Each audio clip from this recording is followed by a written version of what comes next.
있습니다. 19장은 붉은 암송아지의 죄로 이 시체를 만지거나 또는 이 죽은 그러한 시신을 또 이렇게 또 거리에서 또 들에서 뼈를 만진 사람이 정결하게 되는 규정에 대해서 나와 있습니다.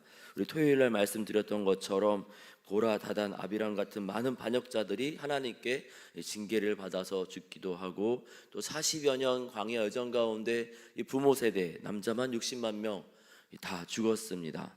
60만에서 200만 명의 장례를 광야 여정 가운데 치렀던 것이죠. 그때마다 어떻게 할 것인가에 대해서 하나님께서 붉은 암송아지의 제물로 이렇게 준비하라, 19장 1절에서 10절까지 내용을 통해서 하나님께서 거룩에 대해서 얼마나 철저하신가 알려주시고, 우리를 정결케 하시고자 방법을 알려주시는 하나님에 대해서 또 지난 토요일 함께 말씀을 살펴보았습니다. 죄를 씻어내는 물을 만드는 자도 예를 들어 소독수, 우리로 따지면 그런 것이 되겠지요. 근데 이것들을 만드는 사람도 부정하게 된다. 속죄를 위해서는 대가가 필요하다라는 것을 알려주십니다. 그 대가를 우리 예수님에게 맡기셔서 우리가 구속함을 얻게 된 것이죠. 이제 그러면 그 제물을 어떻게 쓸 것인가?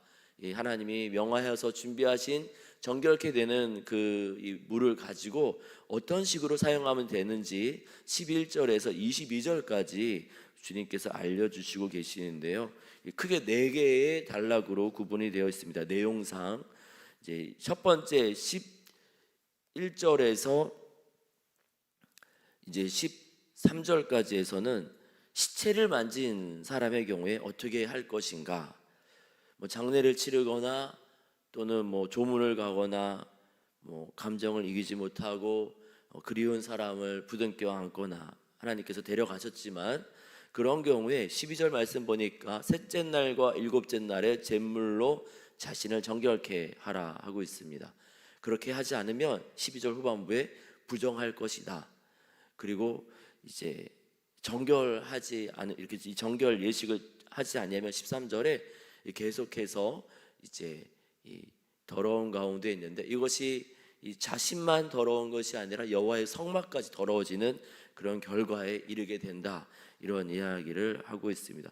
두 번째 단락은 14절에서부터 15절까지인데요. 장막에서 죽을 때 같이 이렇게 이제 우리로 따지면 집에서 갑작스럽게 돌연사를 하거나 연세가 많으셔서 아니면 투병을 하다가 집에서 요즘은 요양병원이나 병원에 모셔서 치료를 받다가 또 하나님 품에 안기는 경우가 있지만, 이 시대엔 그런 의료기관 이런 것들이 없다 보니 가족들이 간병하다가 하나님이 데리고 가시면 장례를 치러야 되는 거지 않습니까? 이 장막에서 사람이 죽었을 때 그때의 경우에 대해서 이야기를 하는데, 장막에서 죽었으니까 그 장막에서 죽었을 때의 15절에 보니까 그때 장막 안에서 뚜껑을 열어놓고 덮지 않은 그릇도 다 함께 더러워진 것이다, 이런 이야기를 하고요.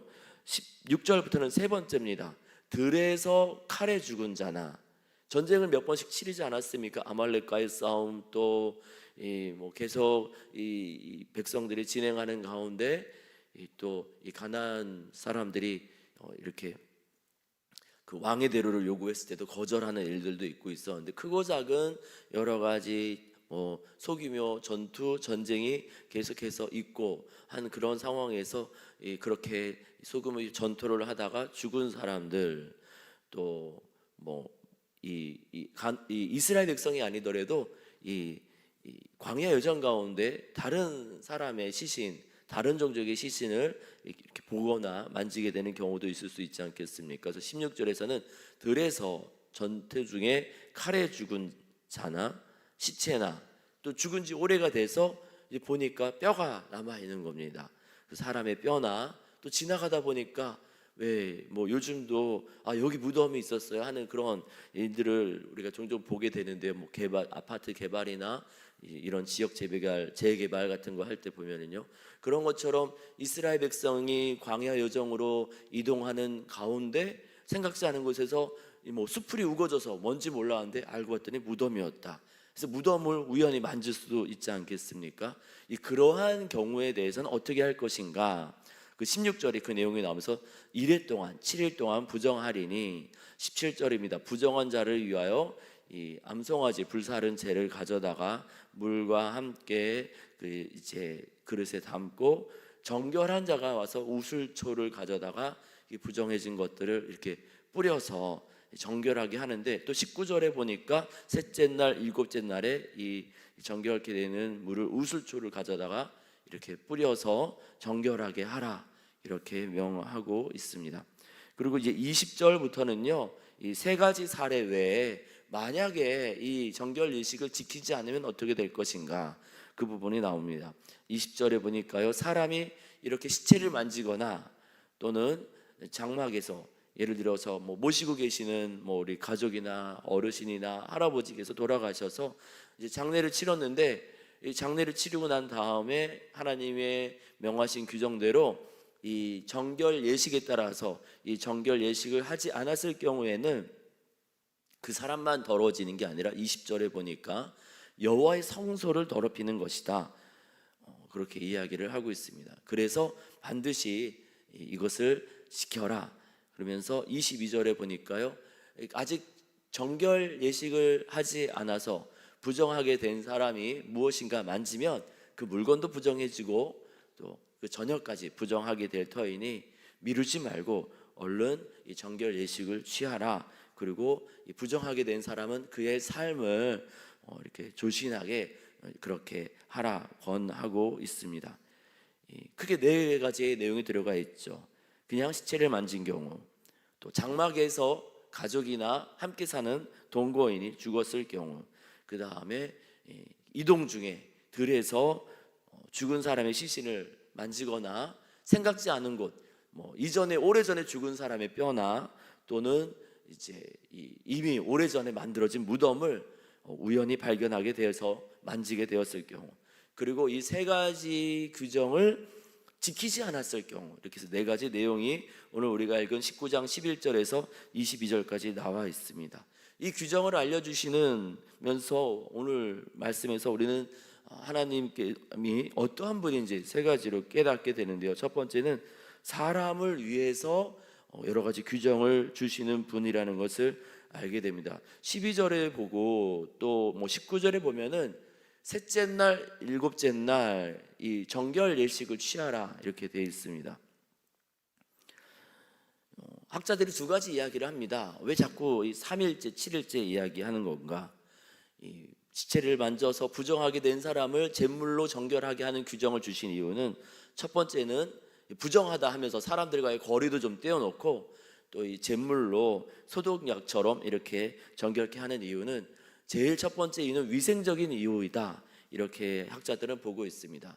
요즘같이 현대식 병원에서 이 고인의 시신을 잘 위생적으로 관리하는 게 아니기 때문에 다양한 이유로 또 세상을 떠난 이 고인의 시신에서 여러 가지 병균이나 또 안 좋은 것들이 나와서 이스라엘 온 지파 가운데 퍼지는 것을 막기 위해서, 또 사랑하는 사람의 장례를 치르다가 같이 그리움에 의해서 하나님 품에 들어가는 게 아니라, 어떻게 보면은 뭐 그런 감정과 상관없이 바이러스나 병균 이런 거에 의해서 이제 같이 또 몸이 건강을 잃어버리게 되는 그것을 막기 위해서 위생적인 이유로 이것을 하나님께서 명하셨다, 이렇게 학자들은 첫 번째 이유로 보고요.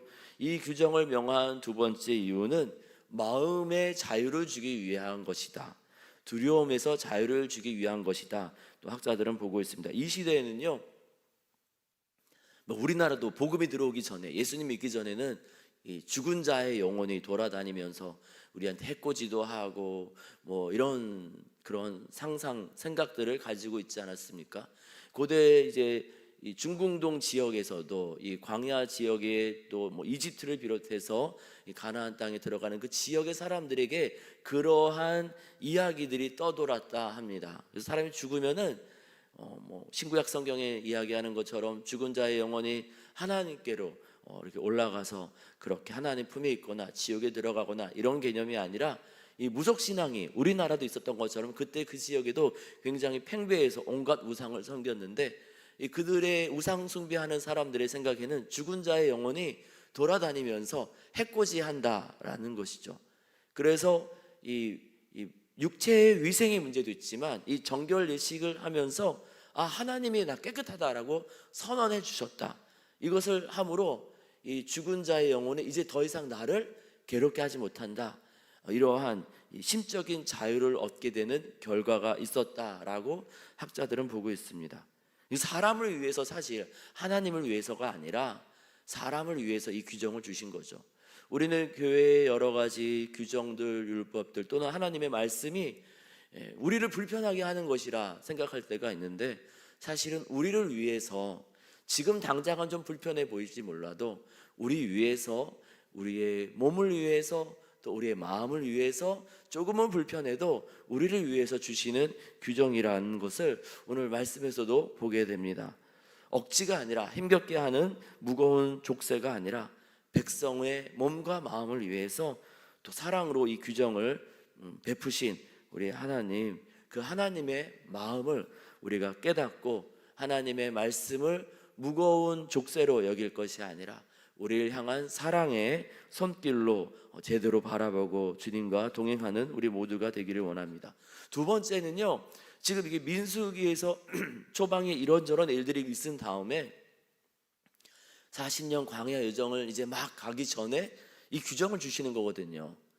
40년 동안 이제 바로 가나안 땅에 못 가게 되지 않습니까? 정탐꾼들의 이 부정적인 보고 백성들의 하나님으로부터 마음을 돌렸기에, 그래서 이제 앞으로 40년 동안 광야에서 장례 치르고 생각지 않은 무덤, 생각지 않은 죽은 자의 뼈를 만지게 될 터인데, 미리 하나님께서 이 길을 인도하시는 하나님께서 삶에서 경험하게 되는 일들에 대해서도 미리 대응법을 알려주시는 거죠.